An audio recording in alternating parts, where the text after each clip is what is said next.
जय जगन्नाथ नमस्कार। आसतु नजर पकेबा आज मयूरभंज जिलार टॉप न्यूज अपडेट कौन सब रही किंतु ता पूर्व आपण मानक गोटे अनुरोध भिडियोटी को शेष पर्यंत देखि आपणकर सुचिंतित मतामत दिंतु एवं भिडियोटी को लाइक करूँ। आज प्रथम खबर मोरडा थाना अधीन चित्रोड़ा फांडी शीर्षापाल मौजारे गचर जमी को जबरदखल कर गढ़ी उठा सेठी साई रे घटी जाइथिबा योजनाबद्ध हत्याकांडर मुख्य अभियुक्त फेरार थिबा बेले बालेश्वर अंचल गिरफ कर मुख्य अभियुक्त को स्वास्थ्य परीक्षा पर संध्या 6टार कटचारण कला मोरडा पुलिस। अभियुक्त जनक होउछंती बालेश्वर सदर थाना अधीन गोविंदपुर ग्रामर स्वर्गत उदय सेठीर पुओ गौरव ओरफ तपु सेठी। मुख्य हत्याकारी गौरव ओरफ तपु सेठी को मोरडा पुलिस सोमवार बालेश्वर अंचल गिरफ कर थाना को आनिबा परे पचराउचरा आरंभ करथिले।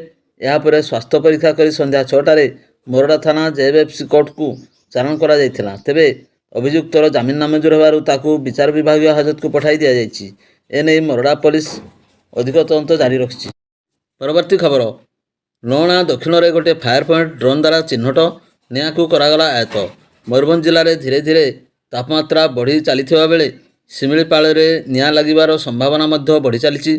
फल वन विभाग ड्रोन द्वारा यह उपर नजर रखिछि। शिमिलीपाल नौणार दक्षिण रे गोटे फायर पॉइंट ड्रोन द्वारा चिन्हट करा परे निया को आयत्त करिछि वन विभाग। एने दिन 3टा समय विभागीय अधिकारी सूचना प्रदान करिसेंति। परवर्ती खबर बैसिंगा थाना तथा बेतनटी रेंज अधीन बडाम जंगल में सोमवार अपराह्न 3टार स्पष्ट दिवालोक प्रवेश कले 3टी बणुआ हाथी।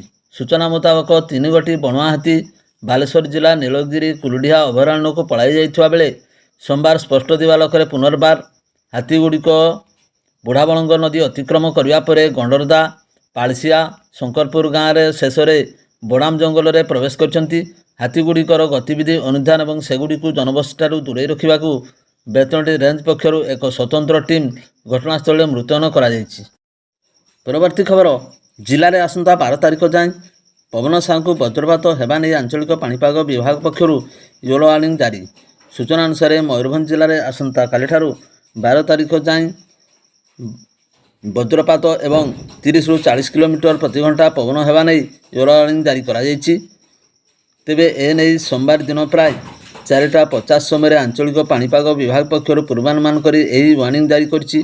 तेबे एने समस्त लोकंकु सुरक्षित रहिबाकु निर्देश देवा सह वज्रपातरू रक्षा पाइबा निरापद स्थान को जीवाकू परामर्श दिया जायछि। परवर्ती खबर बेतनटी थाना अधीन खड़ीशल पंचायत शंखचड़ ग्राम में जैनिक वृद्ध गाधोइबाकू जाई पानी रे बुड़ी मृत्युवरण करथिबा घटना सोमवार अपराह्न 4:30टार अग्निशम बाहिनी सहायतार मृतदेह को पानी उद्धार कर जबतपूर्वक तदंत आरंभ कला बेतनटी पुलिस। मृतक जनक होउचंती शंखचड़ ग्रामर 81 वर्षीय लक्ष्मण किस्कू।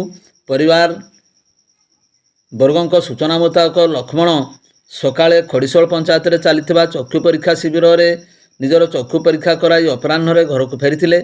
यापर लक्ष्मण गाधोइबाकू जाइथिबा बेले आउ घर को फेरी नथिले। दीर्घ समय धरी लक्ष्मण घर को न फेरिबारु परिवार लोके खोजाखोजी आरंभ कर देइथिले। शेष में बेतनटी अग्निशम बाहिनी सहायतार पोखरी लक्ष्मण को उद्धार करा जाइथिला।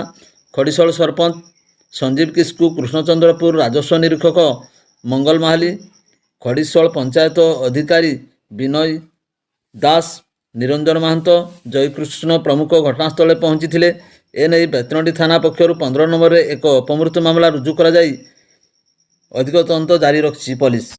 परवर्ती खबर कुलियणा थाना अंचल बेआईन पत्थर चालाण को नहीं युवकों को आक्रमण थाना रे अभियोग। मयूरभंज जिले में कुलियणा निकट में बेआईन पत्थर चालाण को नहीं युवकों को आक्रमण युवक पत्थर चालाण करने को विरोध कर युवकों को आक्रमण करा जायथिला। युवकों को बारिपदा स्थित मुख्य चिकित्सालय चिकित्सा करा जाउछि।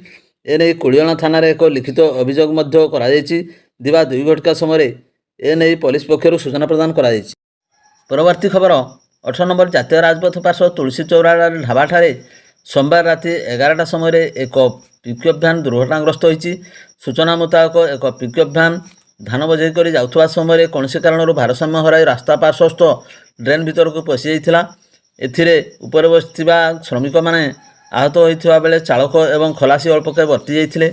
खबर पाई ग्रामवासी एवं स्थानीय लोक मैंने घटनास्थल में पहुंची धान बजई पिकअप भ्यान धान गुड़ी को अपसारण करने ଜେସିବି ଦ୍ୱାରା ଦୁର୍ଘଟଣାଗ୍ରସ୍ତ ପିକଅପ୍ ଭ୍ୟାନ୍କୁ ଉଦ୍ଧାର କରିବା ପରେ ଯାତାୟାତ ସ୍ୱାଭାବିକ ହୋଇଥିଲା। ପରବର୍ତ୍ତୀ ଖବର, ପୃଥକ ପୃଥକ ଦୁର୍ଘଟଣାରେ 2 ମୃତ। ଗୋପବନ୍ଧୁ ସାଗରରେ ବୁଡ଼ି ଜଣେ ଓ ଧୋଡ଼କୁ ଗ୍ରାମରେ ଗଛରେ ପଡ଼ି ଜଣେ ମୃତ।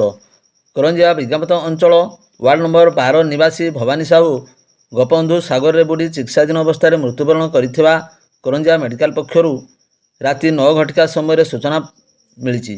ସେହିପରି ଅନ୍ୟ ଏକ ଘଟଣାରେ ଧୋଡ଼କୁ ଗ୍ରାମର ସାଙ୍ଖ ମୁର୍ମୁ ବୟସ 35 ବର୍ଷ ନିଜର ଗ୍ରାମ ନିକଟରେ ଏକ ଗଛରେ ଚଢ଼ି ଥିବାବେଳେ ଗୋଡ଼ ଖସିଯିବାରୁ ତଳେ କଚାଡ଼ି ହୋଇ ପଡ଼ିଥିଲେ। ପରିବାର ଲୋକମାନେ ତାଙ୍କୁ ଉଦ୍ଧାର କରି 108 ଆମ୍ବୁଲାନ୍ସ ଯୋଗେ କରଞ୍ଜିଆ ଉପଖଣ୍ଡ ଚିକିତ୍ସାଳୟରେ ଭର୍ତ୍ତି କରିଥିଲେ। ସେଠାରେ କାର୍ଯ୍ୟରତ ଡାକ୍ତର ତାଙ୍କୁ ମୃତ ଘୋଷଣା କରିଥିଲେ। ପୋଲିସ ପକ୍ଷରୁ ମୃତଦେହ ଦୁଇଟିକୁ ଜବତ କରି ବ୍ୟବଚ୍ଛେଦ କରି ପରିବାରବର୍ଗଙ୍କୁ ହସ୍ତାନ୍ତରିତ କରିଥିଲେ। ପରବର୍ତ୍ତୀ ଖବର, ରବିବାର ପୂର୍ବାହ୍ନ 10ଟାରେ ଝାରପୋଖରିଆ ମହେଶ୍ୱର ମହାନ୍ତ ତାଙ୍କ ବଡ଼ ଭଉଣୀ ବିନିତା ମହାନ୍ତକୁ ସଙ୍ଗରେ ନେଇ ଏକ ବାଇକ୍ ଯୋଗେ ବାରିପଦା ଅଭିମୁଖେ ଆସୁଥିବା ସମୟରେ ଲାଲଗଞ୍ଜଠାରେ ଏକ ଅଜଣା ଗାଡ଼ି ଧକ୍କା ଦେଇଥିଲା। ଫଳରେ ଘଟଣାସ୍ଥଳରେ ହିଁ ତାଙ୍କ ଭଉଣୀଙ୍କର ମୃତ୍ୟୁ ଘଟିଥିଲା। ଏ ସମ୍ପର୍କରେ ବାରିପଦା ସଦର ଥାନାରେ 79/25 ନମ୍ବରରେ ଏକ ମାମଲା ରୁଜୁ ହୋଇଛି ଏବଂ ଶବ ବ୍ୟବଚ୍ଛେଦ କରିବା ପରେ ପରିବାରବର୍ଗଙ୍କୁ ହସ୍ତାନ୍ତରିତ କରାଯାଇଛି। ଏନେଇ ପୋଲିସ ଅଧିକ ତଦନ୍ତ ଜାରି ରଖିଛି। ପରବର୍ତ୍ତୀ ଖବର, ରାଜ୍ୟ ଯୋଗାଣ ସହାୟକ ସଂଘର ଆହ୍ୱାନ କ୍ରମେ କରଞ୍ଜିଆ ବ୍ଲକର 15ଟି ପଞ୍ଚାୟତର ଯୋଗାଣ ସହାୟକ ଶୁକ୍ରବାରଠାରୁ ସମୂହ ଛୁଟିରେ ଥିବାବେଳେ ହିତାଧିକାରୀମାନେ ରାସନ ସାମଗ୍ରୀ ପାଇବା ନେଇ ଚିନ୍ତାରେ ଥିବା ଦେଖାଯାଇଛି। ପଞ୍ଚାୟତ ସ୍ତରରେ କାର୍ଯ୍ୟରତ ଯୋଗାଣ ସହାୟକମାନେ ନିଜର ସ୍ଥାୟୀ ନିଯୁକ୍ତି ଦାବି କରୁଥିବା ଜଣାପଡ଼ିଛି। 2012 ମସିହାରୁ ସେମାନେ ରାଜ୍ୟ ଯୋଗାଣ ବିଭାଗ ଏବଂ ଖାଉଟି କଲ୍ୟାଣ ବିଭାଗ ଦ୍ୱାରା ଜିଲ୍ଲାପାଳଙ୍କ ଅନୁମୋଦନ କ୍ରମେ କାର୍ଯ୍ୟ କରିଆସୁଥିବା ବେଳେ ସରକାରଙ୍କ ଅପାରଗତା ଏବଂ ଅବହେଳା ଯୋଗୁଁ ଏମାନଙ୍କର ସ୍ଥାୟୀ ନିଯୁକ୍ତି ହୋଇପାରିଲା ନାହିଁ ବୋଲି ଅଭିଯୋଗ କରିଛନ୍ତି। ମାସିକ 8,000 ଟଙ୍କା ପାରିଶ୍ରମିକରେ ପରିବାର ଚଳାଇବା କଷ୍ଟସାଧ୍ୟ ହୋଇପଡ଼ୁଥିବା ଏବଂ ବିଭିନ୍ନ ସମସ୍ୟାର ସମ୍ମୁଖୀନ ହେଉଥିବା ନେଇ ବାରମ୍ବାର ସରକାରଙ୍କୁ ଅବଗତ କରାଇଥିଲେ ସୁଦ୍ଧା ସରକାର ଏଥିପ୍ରତି କୌଣସି ପ୍ରତିକାର କରୁନଥିବା ଅଭିଯୋଗ ହୋଇଛି। ଏହାର ପ୍ରତିବାଦ ସ୍ୱରୂପ ଗତ ଶୁକ୍ରବାର ଠାରୁ ଆଗାମୀ 14 ତାରିଖ ପର୍ଯ୍ୟନ୍ତ ସମୂହ ଛୁଟିରେ ରହି ଶାନ୍ତିପୂର୍ଣ୍ଣ ଭାବେ କାର୍ଯ୍ୟବନ୍ଦ ଆନ୍ଦୋଳନ ଜାରି ରଖିଛନ୍ତି। ଦାବି ପୂରଣ ନ ହେଲେ 15ରୁ ରାଜଧାନୀ ଭୁବନେଶ୍ୱର ଶାନ୍ତିପୂର୍ଣ୍ଣ ଭାବେ ଧାରଣାରେ ବସିବେ ବୋଲି ମହାସଂଘ ଚେତାବନୀ ଦେଇଛି। ପରବର୍ତ୍ତୀ ଖବର, ସାରସକଣା ବ୍ଲକ ଅନ୍ତର୍ଗତ 16ଟି ଗ୍ରାମ ଅଞ୍ଚଳରେ ଭାରତୀୟ ରେଳ ବିଭାଗ ରେଳ ଲାଇନ୍ ଯିବାର ପ୍ରସ୍ତାବ ରହିଥିବାରୁ ଝାରପୋଖରିଆ ପଞ୍ଚାୟତର ଅନ୍ଧାରୀ ଗ୍ରାମରେ ଏକ ଗ୍ରାମସଭା ଅନୁଷ୍ଠିତ ହୋଇଯାଇଛି। ଏହି ଗ୍ରାମସଭାରେ 10 ଘଟିକା ସମୟରେ ଅନୁଷ୍ଠିତ ହୋଇଯାଇଥିଲା। ରେଳ ବିଭାଗ ଜଣେ ଯନ୍ତ୍ରୀଙ୍କ ସହ କାର୍ଯ୍ୟାଦେଶ ପାଇଥିବା କମ୍ପାନୀର ପ୍ରକଳ୍ପ ନିର୍ଦ୍ଦେଶକ ଝାରପୋଖରିଆ ସରପଞ୍ଚ ମାଳତୀ ସିଂ ଏବଂ ପଞ୍ଚାୟତର ନିର୍ବାହୀ ଅଧିକାରୀ ପ୍ରସନ୍ନ କୁମାର ମହାନ୍ତିଙ୍କ ଉପସ୍ଥିତିରେ ଗ୍ରାମସଭା ହୋଇଥିଲା। ଏହି ଖବର ପାଇ ଗ୍ରାମର ସମସ୍ତ ଜନସାଧାରଣ ଉପସ୍ଥିତ ରହିଥିଲେ। ସାରସକଣା ବ୍ଲକର ଜାଲଦା ଗ୍ରାମ ପଞ୍ଚାୟତର 6ଟି ଗ୍ରାମ, ଭୁଷାଣୀର 4ଟି, ପାଣ୍ଡ୍ରାର 2ଟି ଗ୍ରାମ, ଧାଙ୍ଗୁଡ଼ି ଷୋଳର 3ଟି, ଝାରପୋଖରିଆ ଗ୍ରାମ ରହିଥିବା ସୂଚନା ମିଳିଛି। ପରବର୍ତ୍ତୀ ଖବର, ଆଦିବାସୀ ବହୁଳ ମୟୂରଭଞ୍ଜ ଜିଲ୍ଲାକୁ ଉତ୍ତମ ସ୍ୱାସ୍ଥ୍ୟସେବା ଯୋଗାଇ ଦେବା ନେଇ ସରକାରଙ୍କ ପକ୍ଷରୁ ବାରମ୍ବାର ଘୋଷଣା କରାଯାଉଥିଲେ ସୁଦ୍ଧା ତାହା କେବଳ ଘୋଷଣାରେ ସୀମିତ ହୋଇ ରହିଛି। ଗଣତନ୍ତ୍ର ରାଷ୍ଟ୍ରର ନୂଆ ସରକାର ଆସିବା ପରେ ନୀତିଗତ ଭାବେ ନିଷ୍ପତ୍ତି ନେଇ ଘୋଷଣା କରାଯାଇଥିବା ରାଜନୀତି ସଂକଳ୍ପ ବିଭାଗ ପକ୍ଷରୁ କାର୍ଯ୍ୟକାରୀ କରାନଯିବା ଦୁର୍ଭାଗ୍ୟଜନକ। ଉଲ୍ଲେଖଯୋଗ୍ୟ ଯେ 2023 ସେପ୍ଟେମ୍ବର 15ରେ ରାଜ୍ୟ ସରକାରଙ୍କ ସ୍ୱାସ୍ଥ୍ୟ ବିଭାଗ ପକ୍ଷରୁ ମୟୂରଭଞ୍ଜ ଜିଲ୍ଲାରେ 5ଟି ଟ୍ରମା କେୟାର ସେଣ୍ଟର ଖୋଲାଇବା ନେଇ ବିଜ୍ଞପ୍ତି ପ୍ରକାଶ ପାଇଥିଲା। ଖୋଲାଯିବାକୁ ଥିବା ଏହି 5ଟି କେନ୍ଦ୍ର ମଧ୍ୟରୁ Pandit Raghunath Murmu medical college hospital ସମେତ ଜିଲ୍ଲାର ଜାତୀୟ ରାଜପଥ ପାର୍ଶ୍ୱ ବେତନଟି, ବାଙ୍ଗିରିପୋଷି, ଜୟପୁର ଓ ରାଇରଙ୍ଗପୁରରେ ଏହା ଖୋଲିବା ନେଇ ନିଷ୍ପତ୍ତି ନିଆଯାଇଥିଲା। କାରଣ ଜାତୀୟ ରାଜପଥ 50ରୁ 100 କିଲୋମିଟର ଅନ୍ତର୍ଗତ ଗୋଟିଏ ଲେଖାଏଁ ଟ୍ରମା କେୟାର କେନ୍ଦ୍ର ଖୋଲିବା ନେଇ ଦୁର୍ଘଟଣାଗ୍ରସ୍ତଙ୍କୁ ତତ୍କ୍ଷଣାତ୍ ମାଗଣା ଚିକିତ୍ସା ଯୋଗାଇ ଦେବାକୁ ପ୍ରସ୍ତାବ ରହିଥିଲା।